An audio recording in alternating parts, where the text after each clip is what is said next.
संत मत धारा आपकी सेवा में प्रस्तुत।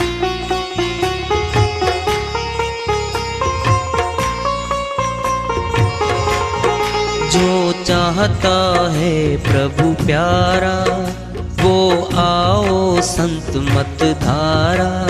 भक्ति भेद बता कर सारा वो कर दे भव के पारा।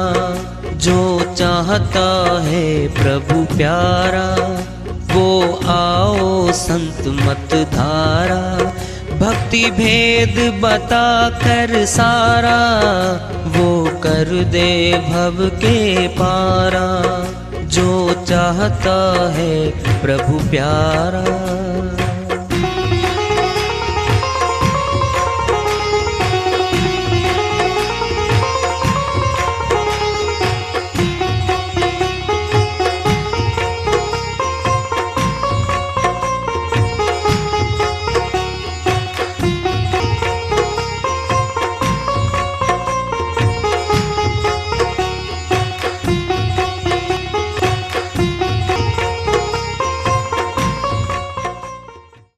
परम पूज्य सदैव स्मरणीय सदगुरु साहिब की जय हो। सतनाम साहिब। आदरणीय सर्व संतों की जय हो। उपस्थित आदर के योग प्रभु प्रेमी एवं जिज्ञासु आत्माओं, हम सभी पूर्ण पिता परमात्मा सभी सृष्टियों के रचनहार कुल मालिक हम सबके जीवन का आधार उनकी महिमा को सुनने के लिए एकत्रित हैं। मेरी सभी से अर्ज है कि मैं कोई जगत गुरु नहीं, कोई महाराज नहीं, कोई महामंडलेश्वर नहीं। मैं केवल सभी संतों की चरणों की धूल हूँ और आपका भक्ति मार्ग में सहायक हूँ। मैं अपनी सीधी साधी टूटी फूटी भाषा में, संदुकड़ी भाषा में भक्ति भेद के गूढ़ रहस्यों को उजागर करने वाले विचार आपके समक्ष रख रहा हूँ। यदि अच्छे लगे अपनाएं, नहीं तो गैर जरूरी समझकर विसार दें। हाँ, सत्संग ही एकमात्र प्रभु प्राप्ति का विद्यालय है, विश्वविद्यालय है ये। और हम सभी सत्संग में आए हुए हैं। हम जिज्ञासु तभी तो आए हैं। हम पिछले सत्संगों से वार्ता करते चले आ रहे हैं कि चेतावनी से प्रभु प्राप्ति की ओर। इस अध्याय को, इस वार्ता को आज फिर आगे बढ़ा रहे हैं। गुरु के सिमरण मात्र से नासत विघ्न अनंत, ताते सर्वारंभ में ध्यावत हैं सब संत। कबीर साहिब की श्रीवाणी में बहुत सार छुपा हुआ है।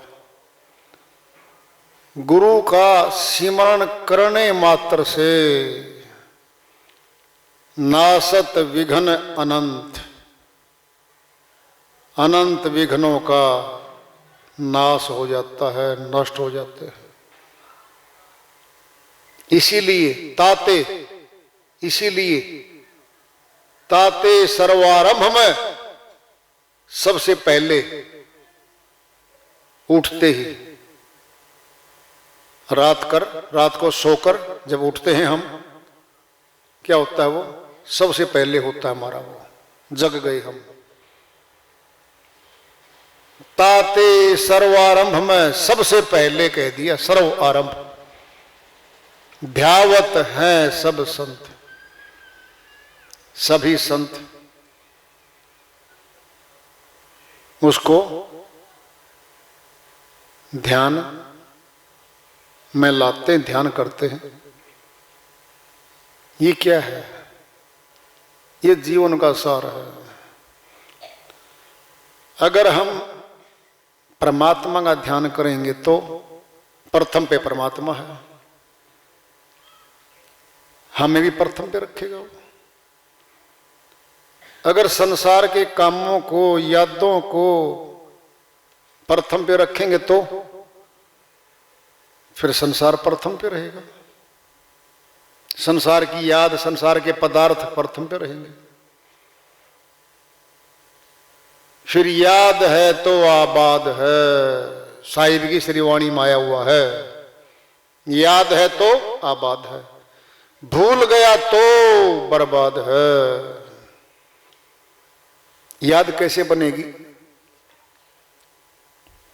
लगातार जो मुख्य कार्य हम करते हैं उसकी अंतःकरण में याद बन जाती है, और वो याद ही हमारे भविष्य का सफर तय करती है।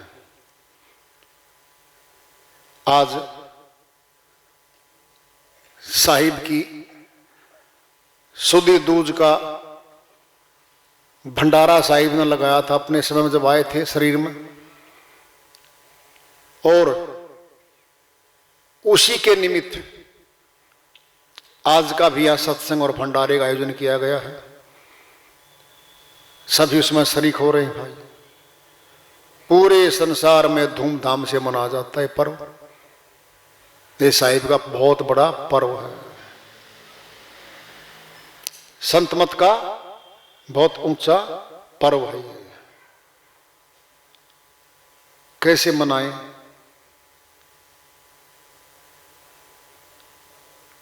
कैसे मनाया जाता है संतों का पर्व? संत जिस मार्ग पे चले वो ज्ञान मार्ग रहा, उसी ज्ञान मार्ग पे सुरतियां आत्माएं चलेंगी। महाजनेन गता से पंथा, जिस रास्ते पर हमारे महापुरुष चले हैं उसी पथ पे जाएंगे तो फिर जहां वो जा रहे हैं उसी पथ पे हम जा रहे हैं। साहिब के बारे में बहुत संतों ने बहुत श्रीवाणियां कही हुई हैं अपनी श्रीवाणियों में।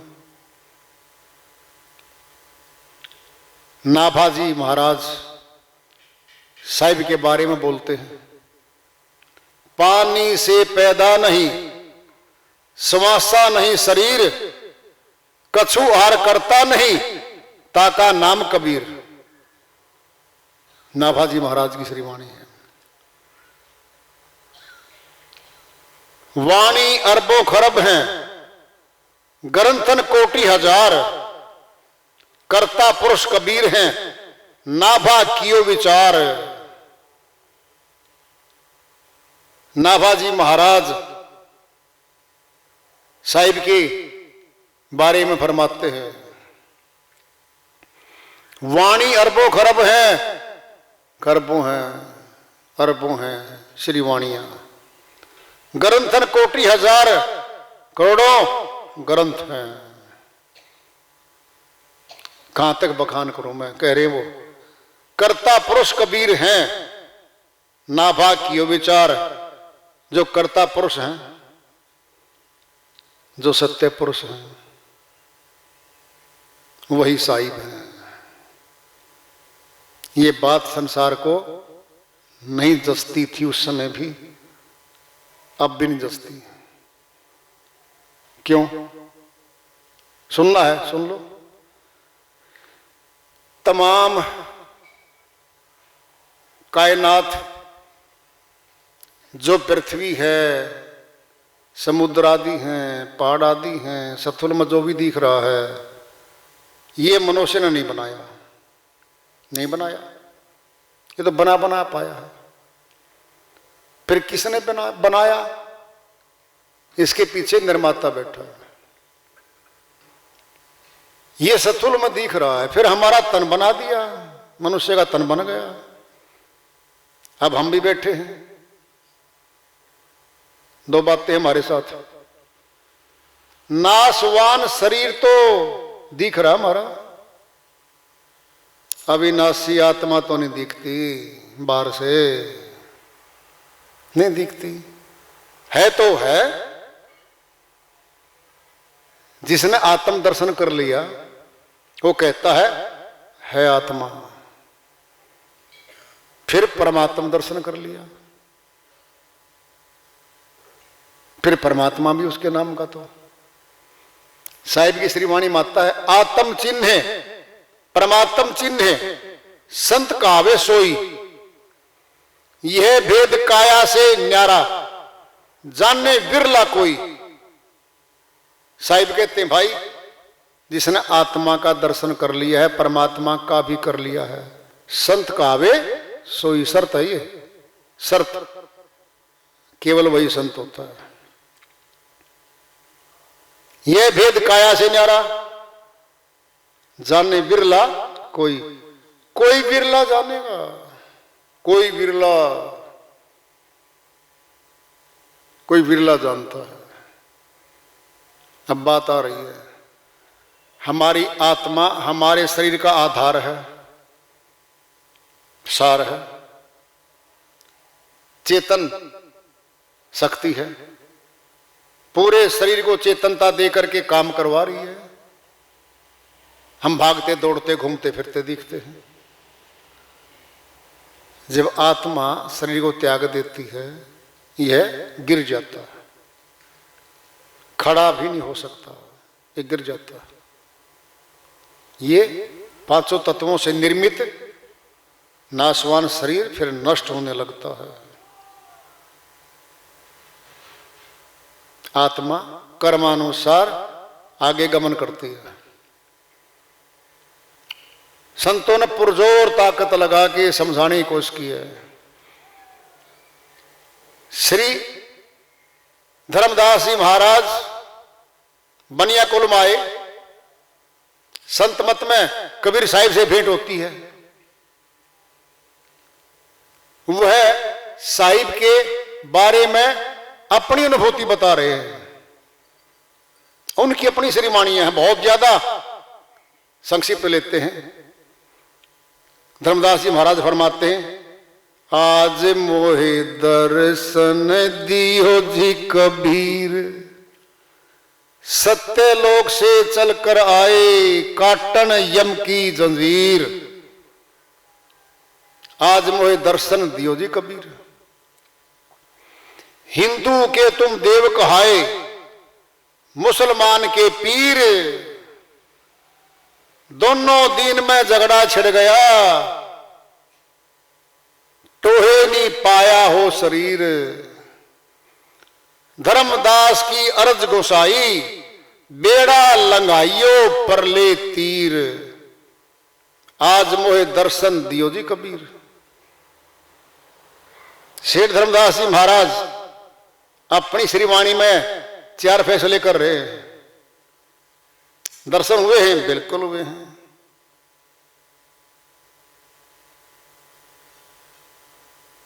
अगर नहीं होते तो फिर दर्शन की बात गई, दर्शन प्रश्न खत्म। कहां से आए? सत्य लोक से चलकर आए। काटन यम की जंजीर, सुरतियों की आत्माओं की जो चाहती थी मालिक को, काल की जंजीर काटने के लिए आए थे। हिंदू के तुम देव कहाए, मुसलमान के पीर। 64 लाख शिष्य थे साहिब के। हिंदू और मुसलमान आधे आधे थे, बराबर बराबर के शिष्य थे।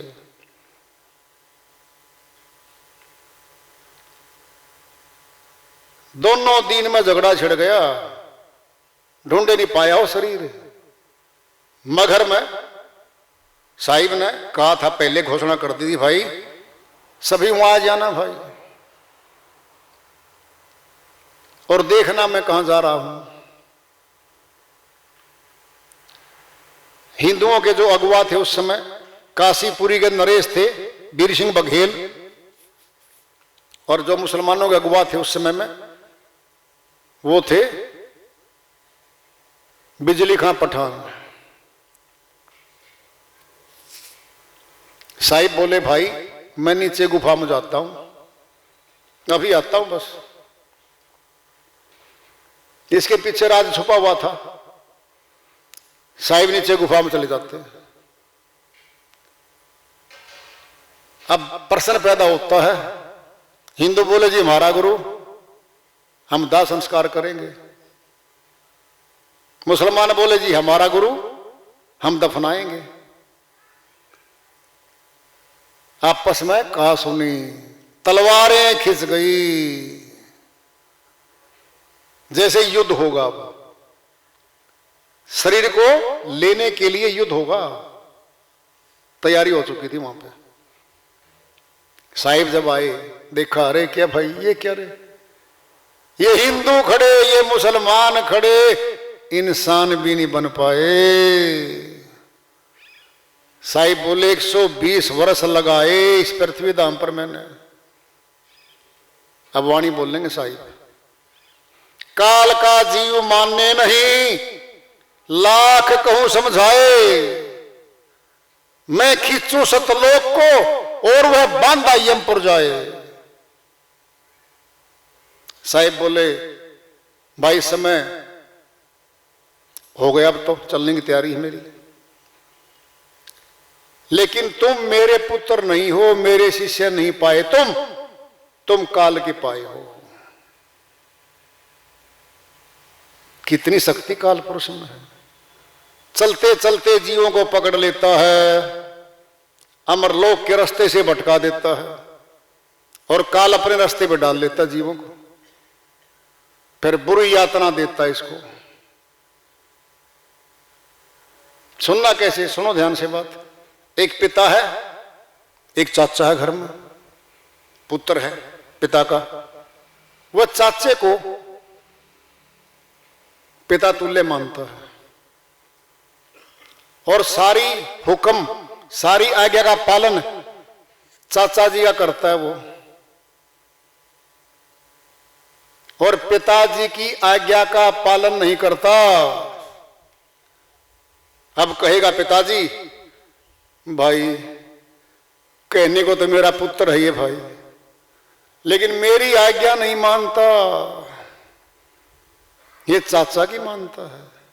कहेगा ये मेरा पुत्र नहीं है, ये चाचा का पुत्र है भाई, सारी उसकी मानता है। कौन? दयाल और काल ये बैठे हैं। साहिब क्या कह रहे? काल का जीव मानने नहीं, काल की जीवात्मा नहीं है। ध्यान से सुन लो, ये दयाल का अंश है, सत्य पुरुष का अंश है जीवात्मा। काल पुरुष की नहीं है ये। राज्य मिला काल पुरुष को, यहाँ पे भक्ति करके शक्ति लेके उसने यहाँ की राज सिंहासन लिया हुआ है, राज्य कर रहा हमारे ऊपर वो। साहिब क्या कह रहे? काल का जीव मान्य नहीं, काल का जीव नहीं है, ये है दयाल का। फिर जैसे पिता बोला ये मेरा पुत्र नहीं है, चाचा का है, चाचा की मानता है, फिर काल की मानता है ये आत्मा, दयाल की नहीं मानती। लाख कहूं समझाए, लाखों बार समझाया था साहिब ने अपने समय पर, तब भी नहीं मानी थी आत्मा, तब भी नहीं मानी थी। आज तो साहिब स्थूल शरीर में भी नहीं है।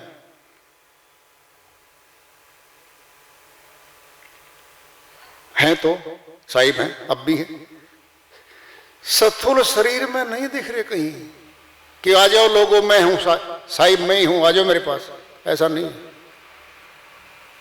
लाख कहूं समझाए, बड़ी बात आ रही है, मैं खींचू सतलोक को, वो खींच रहे थे साहिब अपनी डोरी से, लेकिन वो खींचे नहीं, बांधा यमपुर जाए, यम के द्वारे बंद गया वो जीवात्मा। दुख होता है, होता है, वेदी गुरु को दुख होता है जब उसका शिष्य काल के द्वारे बंध जाता है। दयाल के खुट्टे से जोड़ने के लिए ताकत लगाता है गुरु, जीवात्मा को खींचता है, चेताता है बार बार, सारे मार्ग बताता है, सारी वाणी खोलता है, सर्व संतों का ज्ञान एक करके खोल के बताता है, और खुद अनुभूति कर चुका होता है, और खुद की श्री वाणियां बहुत आती हैं उसके अनुभव की, और ऊपर ब्रह्मांड की वो सैरी भी कर चुका होता है। ये बहुत गुप्त बातें हैं, क्यों बताएगा वो किसी को? परख करनी पड़ेगी, हमने परख करनी पड़ती है। तो साहिब के समय में नहीं मानी थी आत्माएं, तो 64 लाख खड़े, थोड़े से मुट्ठी से भी थोड़े निकले थे उस समय पर, कितनी ताकत है काल पुरुष में। यहां पे किसको पकड़ता बताओ काल पुरुष? अरे जो काल के ज्ञान में, काल के बाड़ी में बंधे पड़े हैं, उनको छेड़ता। वो तो पड़े हैं बंधे, वो तो कैद में है। उनको पकड़ेगा जो छूटना चाहते हैं, निकलना चाहते हैं यहां से। वेदी गुरु के पास जाती आत्माएं, निकलने का मार्ग है, पता है काल पुरुष को, यहां से निकलेंगी आत्माएं, फिर वहीं पहरा बढ़ाएगा और वहीं से रोकेगा। जो चल के जाएगा उसी को तो पकड़ेगा। जो बैठा फिर बैठे रहे, उसने क्या दिक्कत है? अरे बैठा के रखना था 3 लोक में, बाड़े में सुरतियां बैठी हैं। जो चल के कहता मैं निकल के जाऊंगा, उसको पकड़ेगा वो तो। और पकड़ने के हथकंडे बहुत, उस पर पहले करामात्म फंसाएगा, फिर मनोकामना फंसाएगा, फिर भ्रम में आ जाएगा। संशय सारे काल के हैं, इनमें फंसाएगा वो। श्रीवाणियां चल रही हैं। तो जब ये कहा साहिब ने, भाई अब तो मेरा समय तय कर रखा, मैंने खुद के लिए चला जाऊंगा मैं, तो भाई तुम ऐसे करो, अब तो मैं चद्दर ओढ़ के लेट जाऊंगा, न तुम समझ पाओगे न तुम्हें समझा सकता मैं। अब जो वस्तु मिले चद्दर के नीचे आधी आधी बांट लेना भाई। कमल के फूल पाए थे चद्दर के नीचे, आधे मुसलमान ले गए, आधे हिंदू ले गए। हिंदुओं ने समाधि बना ली, मुसलमानों ने मजार बना ली। मगर में हम वर्ष में 2 बार जाते हैं, इधर समाधि है, हिंदू जाते हैं, उधर मुसलमान, वो कब्र है। किसी भी संत की, किसी भी गुरु की, किसी भी सत्संग लाइन वाले की, भक्ति लाइन वाले की 2 चीजें नहीं मिलती संसार में। या तो समाधि मिलेगी या मजार मिलेगी। या तो हिंदू रहा है या मुसलमान बन के रहा है, दोनों तो नहीं रह सकता। पूरे संसार में केवल साहिब की है दोनों चीज। इधर मजार, फोटो साहिब का, लिखा है बाहर साहिब की कब्र है, ये मजार है ये। इधर समाधि है। कल्पना करो, अगर शरीर था साहिब का तो कोई भी शिष्य शरीर को नहीं काटते, उनका गुरु रहा है। इतनी दया तो उन पे परमात्मा डाल लेगा कि तुम शरीर को नहीं, शरीर नहीं काटता कभी कोई शिष्य। शरीर नहीं बांटा गया था, फूल मिले थे। कमल के फूल पे प्रगट हुए थे साहिब लहरतारा तालाब पे, और वही कमल के फूल बाद में मिले थे मगहर में। कबीर नगर है, कबीर जिला बना हुआ है, साहिब के नाम से है वो, आज भी है। पूछ लो, नेट पे ढूंढ लो, किसी संत की 2 चीज मिलती हो तो बता दो। या समाधि मिलेगी या मजार मिलेगी, दोनों नहीं मिलेंगी। रिकॉर्ड की बातें हैं, डंके की चोट पे बोल रहे तुम्हारे सामने। लिख लो, रिकॉर्ड कर लो। संसार तुम्हारी मुट्ठी में है, खोल लो मोबाइल, काट लो, नहीं मिलेंगी। साहिब की है। मलुकदास जी महाराज साहिब के बारे में क्या फरमाते हैं? जपूरे मन सतगुरु नाम कबीर, 4 दाग से सतगुरु न्यारा, ढूंढे नहीं पाया हो शरीर। दास मलूक सलूक कहते हैं, खोजो रे खसम कबीर। मलुकदास जी महाराज की वाणी है, ये सिद्ध कर रही है कि साहिब चार दाग से न्यारे। ढूंढो रे खसम कबीर, खुद मालिक यही है।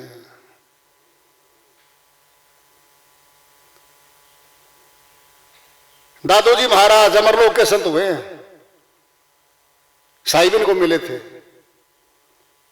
दादोजी महाराज फरमाते अपनी श्रीवाणी में, दादू नाम कबीर की जो कोई लेवे ओट, तिनको कभू न लाग ही काल वज्र की चोट।